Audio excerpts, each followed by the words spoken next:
जिल्हा काँग्रेस कमिटीच्या वतीनं मनापासून स्वागत करतो। महाराष्ट्र प्रदेश काँग्रेस कमिटीने अखिल भारतीय काँग्रेस कमिटीच्या सूचनेनुसार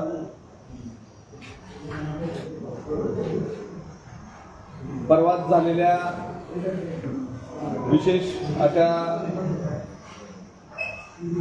संसद भवनामध्ये महिला आरक्षणाच्या विषयी काँग्रेस पक्ष नेहमीच महिलांच्या बाजूने राहिलेला आहे आणि त्याकरता म्हणून महिला आरक्षण त्वरित लागू करण्याकरता यासाठी काँग्रेस पक्षाच्या वतीनं आंदोलनात्मक कार्यक्रम हाती घ्यायचा ठरवलेला आहे। त्याचीच एक संदर्भात प्रत्येक जिल्ह्यात आपले जे खासदार आहेत माननीय डॉक्टर शिवाजीरावजी काळगे साहेब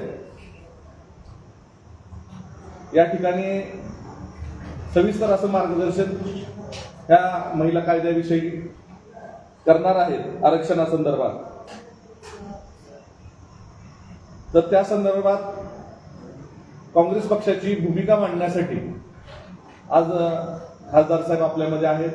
त्याच पद्धतीनं महाराष्ट्र प्रदेश काँग्रेस कमिटीच्या सचिव डॉक्टर स्मिता शहापूरकर मॅडम, माजी जिल्हाध्यक्ष आदरणीय विश्वासप्पा शिंदे, मुख्य संघटक राजाभाऊजी शेरखानी या ठिकाणी पत्रकार परिषद उपस्थित राहिलेले आहेत। आणि यानंतर मी डॉक्टर शिवाजीराव काळगे साहेबांना आपली पक्षाची भूमिका या ठिकाणी स्पष्ट करण्यासाठी मी त्यांना विनंती करत आहे। सगळ्यांना नमस्कार। सर्वप्रथम मी सर्व पत्रकार बंधूंचं इथं हार्दिक स्वागत करतो आणि आभार व्यक्त करतो की आमच्या आव्हानानुसार आपण आज या पत्रकार परिषदेला उपस्थित राहिला।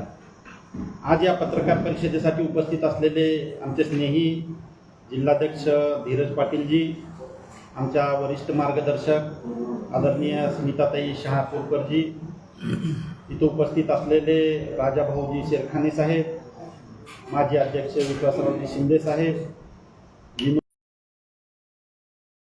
श्यामसुंदर चोरकडेजी उपस्थित, नुकत्याच झालेल्या स्पेशल अधिवेशनाच्या बाबतीमध्ये सर्व देशभर काँग्रेस पक्षाची भूमिका लक्षात यावी, सगळ्यांना कळावी आणि त्या संबंधित असलेल्या काही गोष्टी सर्वसामान्य माणसापर्यंत पोहोचवण्याच्या उद्देशाने प्रत्येक जिल्ह्यामध्ये 21 आणि 22 तारखेला महाराष्ट्रामध्ये या पत्रकार परिषदा घेण्याबद्दल सूचित केलेलं होतं आणि त्या सूचनेचा भाग म्हणून आम्ही आज इथं ही पत्रकार परिषद घेत आहोत। आजच्या पत्रकार परिषदेचा विषय खूप लिमिटेड आणि छोटा म्हणत असताना एकच विषय आहे, तो म्हणजे नुकतंच झालेलं जे विधेयक आहे ते नारी शक्ती वंदन विधेयक, जे भाजपांनी खूप असा एक कुटील डाव रचून संसदेमध्ये पेश केलं होतं।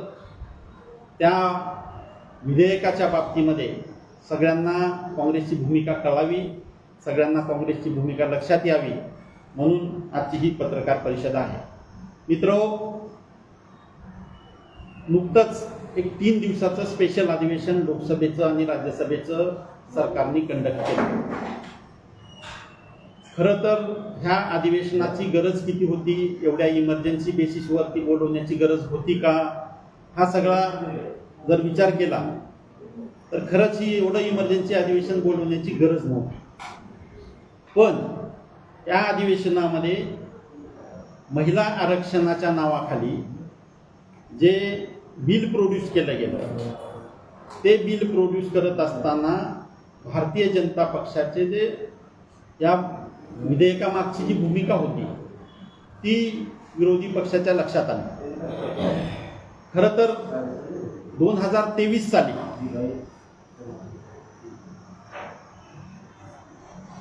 फक्त 2 मतविरोधात जाऊन लोकसभा आणि राज्यसभेमध्ये फक्त 2 मतविरोधात गेलेली होती टोटल संख्येच्या, हे विधेयक बहुमतानं मंजूर झालेलं आहे. महिलांना विधानसभा आणि लोकसभेमध्ये 33% म्हणजे आरक्षण देण्याची जी भूमिका काँग्रेसची होती पूर्वीपासून, त्या भूमिकेला 2023 साली दोन्ही सभागृहांना मंजुरी दिलेली आहे. असं असताना सुद्धा तेच विधेयक नाव पुढं करून त्याच्या आडोसा घेऊन त्याचा शील्ड वापरून डिलिमिटेशनचं विधेयक या संसदेच्या अधिवेशनामध्ये स्पेशल लिमिटेशन म्हणजे डिलिमिटेशनचं विधेयक स्पेशल या लोकसभेच्या आणि राज्यसभेच्या अधिवेशनामध्ये आणलं गेलं. तर याच्या मागं काँग्रेसची भूमिका जी पूर्वीपासून राहिलेली आहे, 1996 पासून काँग्रेस हे महिलांच्या आरक्षणाच्या फेवरमध्ये आहे. काँग्रेसनं नेहमीच महिलांना सन्मान दिलेला आहे. आज सुद्धा जर तुम्ही बघितलं तर लोकसभेमध्ये काँग्रेसच्या खासदारांची, महिला खासदारांची संख्या पर्सेंटेजमध्ये जर बघितली तर बीजेपीच्या महिला खासदारांपेक्षा जास्त आहे. तर काँग्रेसच्या खासदारामध्ये 14% महिला आहेत, तर बीजेपीच्या खासदारामध्ये 13% महिला आहेत. इवन बीजेपीचं दुटप्पी धोरण जर आपण बघितलं तर मंत्रिमंडळ जर केंद्र सरकारचं बघितलं तर 72 ही टोटल संख्या आहे मंत्र्यांची, त्याच्यामध्ये केवळ 7 महिला आहेत. म्हणजे पर्सेंटेज जर आपण बघितलं तर 9.7% आहे. महाराष्ट्र सरकारमध्ये सुद्धा मंत्रिमंडळामध्ये फक्त 10% महिला आहेत. यात आता पुढे जाऊन जर विचार केला आपण तर एकही महिला आजपर्यंत भाजपचे अध्यक्ष झालेले नाही. उलट काँग्रेस पक्षाच्या अध्यक्षपदावर स्वातंत्र्यपूर्व काळापासून म्हणजे 1917 ते 1925 या काळामध्ये श्रीमती एनी बेजंतना अध्यक्षपद मिळालेलं होतं. 1925 ते 1933 मध्ये सरोजिनी नायडूजींना मिळालेलं होतं आणि 1933 ते 1938 मध्ये नीली सेनगुप्ता यांना या 3 महिला स्वातंत्र्यपूर्व काळामध्ये काँग्रेसचे अध्यक्ष राहिलेल्या आहेत. नीली सेनगुप्ता. आणि स्वातंत्र्य मिळाल्यानंतर सुद्धा इंदिरा गांधीजीच्या रूपात असेल, सोनिया गांधीच्या रूपात असेल, महिलांना वारंवार सन्मान देण्याचं काम, अध्यक्षपदाचा मान देण्याचं काम हे काँग्रेसनं केलेलं आहे. त्याचबरोबर बीजेपीच्या सध्याच्या राष्ट्रीय कार्यकारिणीमध्ये सुद्धा जर आकडेवारी बघितली तर फक्त 15% या महिला सदस्य आहेत. आता यामध्ये हे विधेयक मांडत असताना भारतीय जनता पक्षाची भूमिका कशी होती की विधेयक जरी मंजूर झालेलं असलं तर 2026च्या सेन्ससनुसार मग आरक्षण लागू करायचं अशा पद्धतीचं विधेयक तेव्हा पास झालं. पण त्यामध्ये बदल करून त्यांनी ह्या विधेयकामध्ये ते 2011 पासून 11च्या सेन्ससनुसारच ते मान्य केलं जावं अशा पद्धतीचं अट टाकून सोबतीला डिलिमिटेशनचा मुद्दा ऍड करून हे विधेयक त्यांनी मांडलं. आता याच्यामध्ये स्पष्ट स्वरूपात जर त्यांची भूमिका बघितली तर देशामध्ये जी लोकसंख्या आहे त्या लोकसंख्येनुसार डिलिमिटेशन केलं जावं अशा पद्धतीचा एक संकेत आहे. आपण जर अभ्यास केला लोकसंख्येचा तर उत्तरेकडली राज्य यांनी सरकारच्या आवाहनाला व्यवस्थित रेस्पॉन्स न दिल्यामुळं पॉप्युलेशन ग्रोथ ही नॉर्थ साईडला जास्त आहे. आणि साऊथ इंडियामध्ये जर बघितलं तर कम्पॅरेटिव्हली पॉप्युलेशनची जी ग्रोथ आहे ती पॉप्युलेशनची ग्रोथ आपली कमी आहे. त्यामुळं डिलिमिटेशन जर केलं तर डिलिमिटेशनमध्ये भारतीय जनता पक्षाला मदत करणाऱ्या राज्यांमध्ये जास्त जागा वाढणार आहे. म्हणजे उत्तर प्रदेश असेल, गुजरात असेल, मध्य प्रदेश असेल, राजस्थान असेल, ह्या सगळ्या राज्यामध्ये जागा ज्या वाढणार आहेत त्या कंपॅरिझनमध्ये कर्नाटक, तामिळनाडू, केरळ ह्या भागामध्ये जी वाढणारी संख्या आहे ती खूप कमी आहे कंपॅरिझन केलं तर. त्यामुळं 2029ला आपला सत्ता मिळवण्याचा मार्ग मोकळा व्हावा म्हणून हा महिला आरक्षणाचं नाव पुढं करून त्याच्या पाठीमागं हे विधेयक मंजूर करून घेण्याचा डाव हा भारतीय जनता पक्षानं आखलेला होता. आणि विरोधी पक्षांनी स्त्री रिझर्वेशनला कधीही विरोध केलेला नव्हता, आताही केलेला नाही. केवळ त्यांचा हा डाव, डिलिमिटेशनचा डाव हाणून पाडण्यासाठी ह्या विधेयकाला विरोध केलेला. महिला विधेयकाला विरोधी पक्षांनी कधीही विरोध केलेला नाही. तुम्ही जर संसदेचं त्या दिवशीचं भाषण राहुलजींचं ऐकलं असेल तर त्यांनी असं स्पष्ट डिमांड केली की 543 ज्या लोकसभेच्या जागा आहेत त्यामध्ये तुम्ही आज 33% रिझर्वेशन लागू करा. ह्या सेकंदाला आम्ही सर्व विरोधी पक्ष सत्ताधाऱ्याबरोबर यासाठी एकजूटपणे तुमच्यासोबत राहू. अशा पद्धतीचं खुलं आव्हान काँग्रेस अध्यक्ष म्हणजे काँग्रेसच्या LOP विरोधी पक्ष नेत्यांनी जाहीरपणे संसदेमध्ये केलेला आहे. याच बाबतीमध्ये जर आता आपण जर थोडासा अभ्यास केला तर डिलिमिटेशनची प्रोसेस ही कशी असते, तर डिलिमिटेशनच्या प्रोसेसमध्ये म्हणजे संख्या वाढवण्याचं जे धोरण आहे त्याच्यामध्ये रिसेंट होत असलेला सेन्सस त्याची आकडेवारी प्रसिद्ध झाल्यानंतर एका आयोगाची नेमणूक केली जाते आणि आयोग देशभर दौरे करून डिलिमिटेशनच्या बाबतीत म्हणजे मतदारसंघाची पुनर्रचना करण्याच्या बाबतीत म्हणजे अहवाल सादर करतो आणि त्या अहवालाचा आधार घेऊन हे डिलिमिटेशन पूर्ण देशभर लागू केलं जातं. म्हणजे आता जर आपण आजच्या घडीला जर डिलिमिटेशन लागू करायचं ठरवलं तर 2011चा सेन्सेस वापरला जाणार आणि 2011च्या सेन्सेसपेक्षा 2026चा जो सेन्सेस आहे तो जो सध्या प्रोसेसमध्ये आहे तो वापरून जर केला तर आणखी जास्त चांगल्या पद्धतीनं हे होऊ शकतं. एक मुद्दा. दुसरा मुद्दा जो अन्याय साऊथ इंडियातल्या राज्यावर होणार आहे संख्या कमी झाल्यामुळं तो आपल्याला कुठंतरी ॲडजस्ट करावा लागणार आहे. या पद्धती अशा ह्या कुठल्याही गोष्टीचा विचार न करता त्यांनी हे डिलिमिटेशन बिल आणलं आणि डिलिमिटेशन बिल आणल्यामुळं विरोधी पक्षांनी सगळ्या एकत्रितपणे याला विरोध करून सरकारचा तो डाव हाणून पाडलेला आहे आणि याबद्दल सर्वसामान्य लोकांमध्ये सर्वसामान्य जनतेमध्ये जनजागरण व्हावं या उद्देशाने ही आजची आम्ही पत्रकार परिषद घेत आहोत.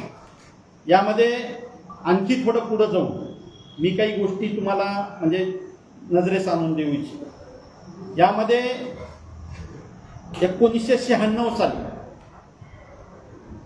पहिल्यांदा हे विधेयक लागू करण्यासाठी लोकसभेमध्ये आणलं गेलं होतं, पण लोकसभा विसर्जित झाल्यामुळं त्यावेळेस ते लॅप्स झालं. 1998 ते 2003 मध्ये हे 4 वेळा आणलं गेलं. 1998 ते 2003 या दरम्यान ते 4 वेळा इंट्रोड्यूस केलं गेलं.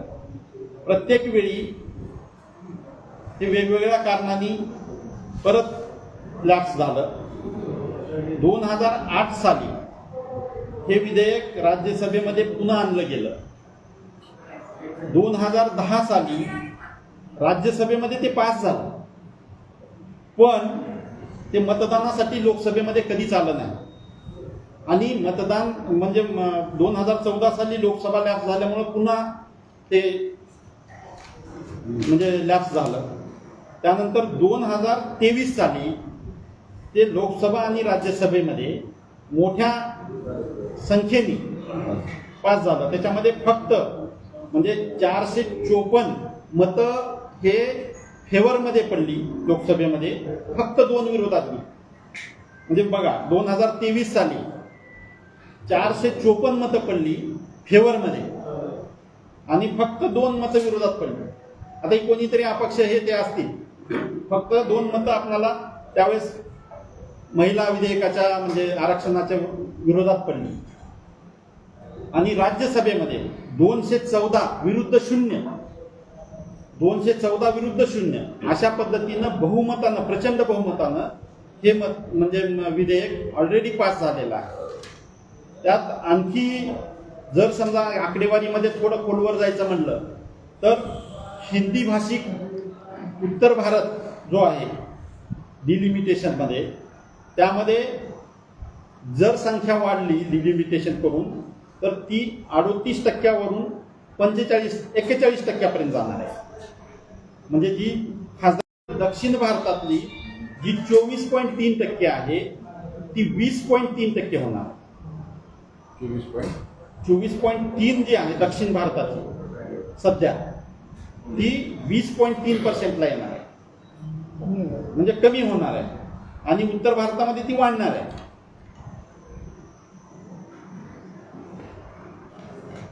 त्यामध्ये आणखी एक विधेयक अटल बिहारी वाजपेयी साहेबांनी आणलं होतं 2002 साली.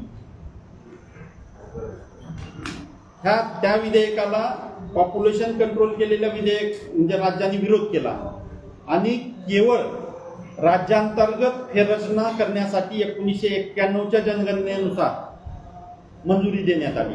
म्हणजे मधल्या काळामध्ये एकदा काही रिअडजस्टमेंट आपल्या मतदारसंघाची झाली होती. जसं की आता लातूर मतदारसंघामध्ये उमरगा होता पूर्वी, तो म्हणजे परत तुमच्या धाराशिवमध्ये आला आणि आमच्याकडं लोहा कंदार ॲड केला गेला. म्हणजे ही जी पुनर्रचना झाली ती राज्यांतर्गत फेररचना केली गेली आणि त्याच्यासाठी 1991च्या जनगणनेचा आधार म्हणजे घेतला गेला. ते अटल बिहारी साहेबांनी त्यावेळेस ते केलेलं होतं.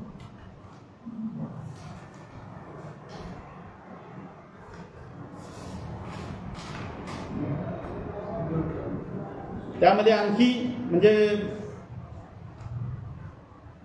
पुढे जाऊन जर आपण आकडेवारी बघितली तर सध्याच्या 543 जी लोकसभेची खासदारांची संख्या आहे त्या 30% आरक्षण जर आपण दिलं तर 180 महिलांना तिथं प्रतिनिधित्व मिळणार आहे आणि 363 पुरुषांना मिळणार आहे. ते जर डिलिमिटेशन झालं तर 850 पर्यंतची संख्या ही वाढली जाणार आहे 543च्या ऐवजी. त्यामध्ये 280 महिला म्हणजे खासदारांना म्हणजे तिथं संधी मिळेल आणि 570 पुरुषांना संधी मिळेल. म्हणजे ओपन राहील ते 570चा आकडा जो ओपन राहील. तिथं सुद्धा काही महिला अजून ॲड होऊ शकतात. म्हणजे या बाबतीमध्ये अशा पद्धतीची पुनर्रचना त्याच्यामध्ये होऊ शकते. त्यात आणखी मी ॲड करू इच्छितो की 1989 साली राजीवजींनी स्थानिक स्वराज्य संस्थांमध्ये महिला आरक्षणाचं बिल आणलेलं होतं 1989ला. भाजपने राज्यसभेमध्ये विरोध केला महिला आरक्षणाला 1989 मध्ये आणि नंतर PV नरसिंहराव यांच्या काळामध्ये घटना दुरुस्ती क्रमांक 73 आणि 74 करून महिलांना आरक्षण दिलेलं आहे स्थानिक स्वराज्य संस्थेमध्ये. हे PV नरसिंहराव जेव्हा प्राईम मिनिस्टर होते तेव्हा दिलेलं आहे. म्हणजे हे सुद्धा काम काँग्रेसच्याच काळामध्ये महिलांना सन्मान देण्याचं झालेलं आहे. ही गोष्ट आपल्याला विसरून चालणार नाही.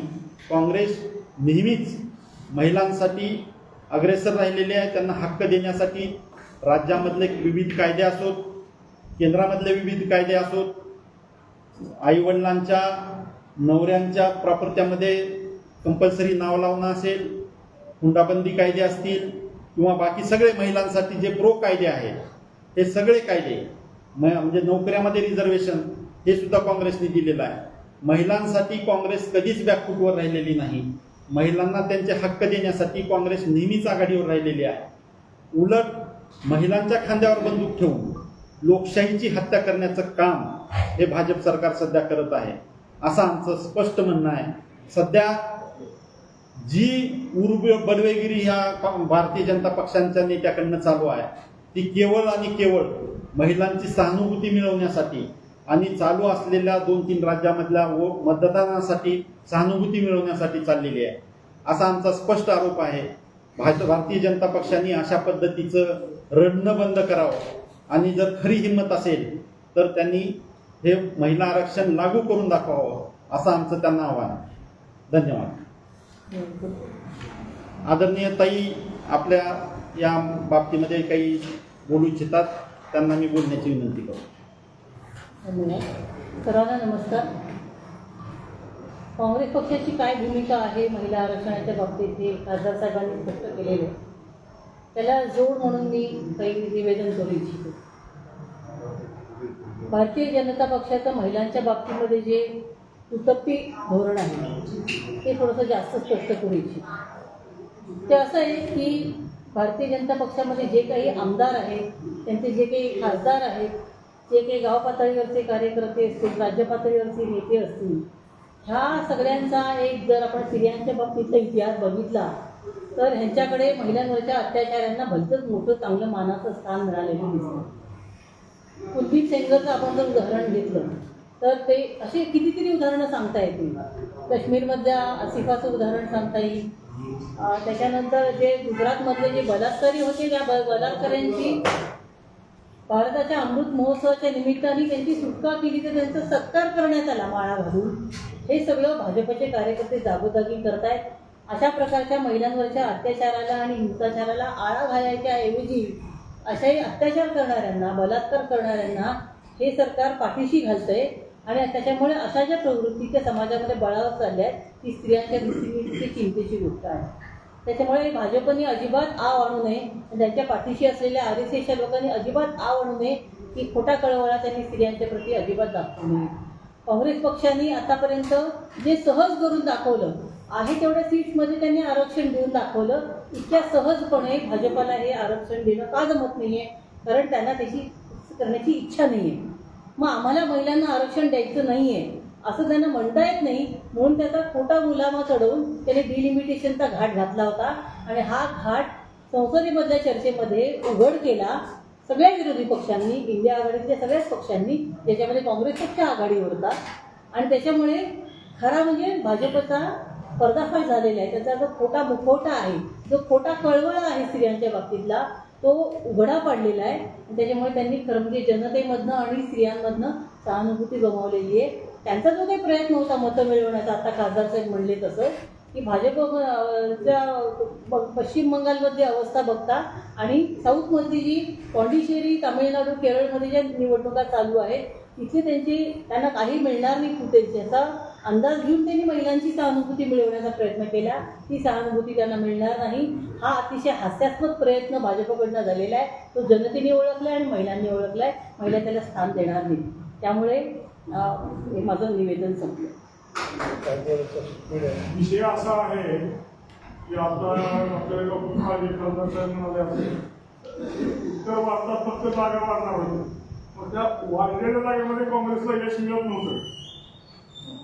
नाही, सध्याची जर आपण राजकीय परिस्थिती बघितली तर ह्या राजकीय परिस्थितीमध्ये भारतीय जनता पक्ष स्ट्रॉंगपणे सध्या जी राजकीय वाटचाल करतोय तो त्या हिंदी भाषिक पट्ट्यामध्ये करतो आणि हिंदी भाषिक पट्ट्यामध्ये त्यांची संख्या मोठ्या प्रमाणात वाढणार आहे. आणि ती बाब लक्षात घेऊन 2029ची सत्ता म्हणजे कन्फर्म करून ठेवण्यासाठी म्हणून हे डिलिमिटेशन दिलं आहे. परीक्षेबाबत काँग्रेसचे काय? काँग्रेस म्हणताय की तुम्ही जनगणना होऊ द्या 26ची. जर 26च्या जनगणनेचा रिपोर्ट आल्यानंतर जनगणनेचा अभ्यास करून प्लस सध्या एक्झिस्टिंग असलेल्या जागेंचा अभ्यास करून त्याच्या प्रमाणात तुम्ही न्याय द्या सगळ्यांना. यामध्ये काय होण्याची शक्यता आहे की जर समजा तिकडल्या जागा जर हिंदी भाषिक पट्ट्यातल्या जास्त वाढल्या तर साऊथ इंडियाचं म्हणणं असं आहे की आमचं म्हणणं कुणीच ऐकणार नाही भविष्यामध्ये आणि त्यामुळं देशाचे सरळ सरळ दोन भाग होतील. एक नॉर्थ इंडिया होईल, एक साऊथ इंडिया होईल. आणि अशा पद्धतीची भीती ही साऊथ इंडियातल्या सगळ्याच लोकप्रतिनिधींनी व्यक्त केल्यामुळं आणि भारतीय जनता पक्षाचा हा डाव उघड झाल्यामुळं सगळ्यांनी विरोध केलेला. परिसीमा आयोग ज्यावेळेस होईल त्यावेळेस रचना करत असताना जी काही आयोगाचे सदस्य आहेत त्याच्यामध्ये 5 सदस्य त्या भागातले असतात, त्यावेळेस पण केस होणार आणि आता केस होणार आहे. नाही, त्याच्यामध्ये आत्ताच्या विधेयकामध्ये तसं कुठलाच उल्लेख केलेला नाही ना त्यांनी डिटेल नाही. तो नंतरचा भाग आहे, तो नंतरचा भाग आहे. 34 लोक होईल. नाही जेव्हा केव्हा होईल लोकसंख्येच्या प्रमाणामध्ये जागा असतील. लोकसंख्येच्या प्रमाणात प्लस म्हणजे फक्त लोकसंख्येच्या प्रमाणात पण आपल्याला देता येणार नाही आता भविष्यामध्ये. म्हणजे सगळ्यांचं विरोधी पक्षाचं तेच तर म्हणणं आहे.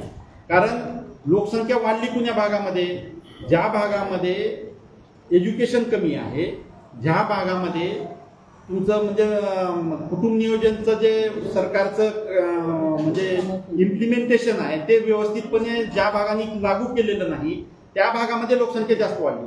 आणि ज्या भागाने सगळ्या सरकारच्या योजना राबवून कुटुंब नियोजन शस्त्रक्रियेचा जो सरकारचा धडपड आहे तो चांगल्या पद्धतीने राबवला राज्यामध्ये, इथं संख्या कमी राहील. त्यामुळं लोकसंख्या ह्या एकाच जर निकषावर तुम्ही जर दिलं तर त्यामध्ये ह्या म्हणजे जी सरकारच्या योजना राबवणाऱ्या राज्यावर अन्याय व्हायला लागलाय. दुसरा निकष काय असणार लोकसंख्येचा? दुसरं सध्याच्या एक्झिस्टिंग जी जागा आहे, काय? सध्याच्या ज्या एक्झिस्टिंग जागा आहे त्यानुसार तुम्हाला काही ना काही ऍडजस्टमेंट त्याच्यामध्ये करावी लागेल. तशा उत्तरेकडच्या जागा वाढणार होत्या. आणि त्यावरती स्वतंत्र चर्चा होईल. काही जागा वाढणार. नाही, त्या बाबतीत स्वतंत्र वेगळा आयोग निर्माण होईल, त्यामध्ये चर्चा होईल, त्यांनी सगळ्यांनी सजेशन केल्याप्रमाणे ते ठरेल. पण त्याचा कुठलाच उल्लेख ह्या विधेयकामध्ये त्यांनी केलेला नाही. म्हणजे पुन्हा ज्या पद्धतीनं आता केंद्रशासित प्रदेशामध्ये त्यांनी हे केलं, म्हणजे काश्मीर असेल किंवा बाकी काही केंद्रशासित प्रदेशामध्ये ज्या पद्धतीनं डिलिमिटेशन केलंय थोड्या प्रमाणात, तिथं त्यांनी ज्या पद्धतीनं ते लागू केलं, केवळ भारतीय जनता पक्षाला फायदा व्हावा अशाच पद्धतीनं ते लागू केले. त्यामुळं याला विरोध चालू झाला. आता काही उदाहरणं आमची छोटी जी आहेत, आता गोवा राज्य आहे, गोवा राज्याची लोकसंख्या खूप कमी आहे, तिथे 2 खासदार आहेत सध्या. जर फक्त ह्यांच्या म्हणण्याप्रमाणे लोकसंख्येचाच फक्त निकष लावला तर गोवा राज्याला एकही खासदार मिळणार नाही. दुसरा निकष काय किंवा असावे? नाही दुसरे निकष मी सर्व पक्षीय मिळून ठरवतील ना. पण ते आता जे घाईघाईमध्ये तुम्हाला लागू करायचंय, कसलाच गडबड करायची गरज नव्हती. सध्या घाईघाईमध्ये लागू हा एक करायचंय खूप महत्वाचा मुद्दा आहे. फक्त जनसंख्येचेच फक्त तुम्ही निकष लावताय, हा संकुचितपणा झाला. हा संकुचितपणा झाला. असा संकुचितपणा होऊ नये. जनमत घेतलं जावं, सर्वपक्षीय तज्ज्ञ त्याच्यामध्ये सामील होतील. आम्ही काही तज्ज्ञ नाही होत आता तिथं बसलेले आता 2023 साली जो 33% आरक्षण जाहीर केलं हे तर सध्या लागू आहे का व्यवस्थित? नाही ना, नाही ना, तेच तर आहे. ते लागू करा असं आमचं म्हणणं आहे. तेव्हा सुद्धा तेव्हा आमचं म्हणणं तेच तर आहे, लागू करा म्हणून. आपण आंदोलनाचं कार्यक्रम संसदेमध्ये जी केले. चर्चा झाली तेव्हा सगळे विरोधी पक्ष म्हणले होते की आमचा संपूर्ण पाठिंबा आहे, आत्ताच्या आत्ता लागू करा, आता 546. म्हणजे आपली 2024 ची लोकसभा सुद्धा त्याच्यानुसार घ्यायला प्रो होते सगळं. का नाही घेतली? का नाही घेतली? द्यायला पाहिजे होतं ना. सहज शक्य होतं. यांना द्यायचं नाहीये, यांना पळवाट काढायची आहे आणि ते पळवाटीच्या माध्यमातून दुसरं जाता जाता त्यांना चुकीच्या पद्धतीचं डिलिमिटेशन करायचं. हे दोन्ही गोष्टी नाही चालणार. मग हे सांगा काँग्रेस कमी पडतं की जनतेपर्यंत? आलं ना सांगायला आता. ते त्यात जनतेमध्ये वेगळाच मेसेज चाललाय. आता तुम्हा सगळ्यांची जबाबदारी आहे जनतेपर्यंत घेऊन जाण्याची. तुम्ही सगळ्यात महत्वाचा आधार आहात जनतेपर्यंत पोहोचण्याचा. तुम्ही दुवा आहात ना. पक्षीय रचना आणि जनतेमध्ये तुम्ही आपण सगळे दुवा आहात. आमचं म्हणणं देशात कशा पद्धतीने व्हावं तुम्ही सांगा. आम्ही तज्ज्ञ नक्कीच नाही आहे त्याच्यामध्ये.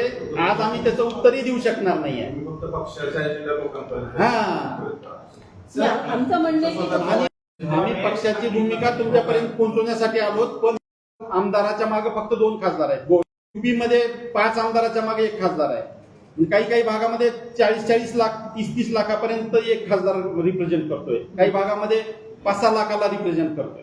म्हणजे ही जी गोंधळ आहे सगळा देशभर, याचा कुठेतरी अभ्यास करून निर्णय व्हायला पाहिजे. त्यामुळेच ही मतदारसंघ पुनर्रचना असं मी आहे तशी पण त्याला जनगणना 2011ची कशाला वापरायला पाहिजे?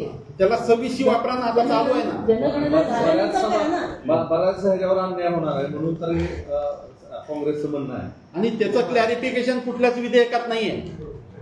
आणि नॉर्थ इंडियाचं उत्तर देऊ इच्छिते. 1 दिवस आधी विधेयक पेश केलं गेलंय जनतेसाठी आणि खासदारांसाठी, आणि दुसऱ्या दिवशी अधिवेशन लावलं गेलंय. अभ्यासाला सुद्धा वेळ नाहीये.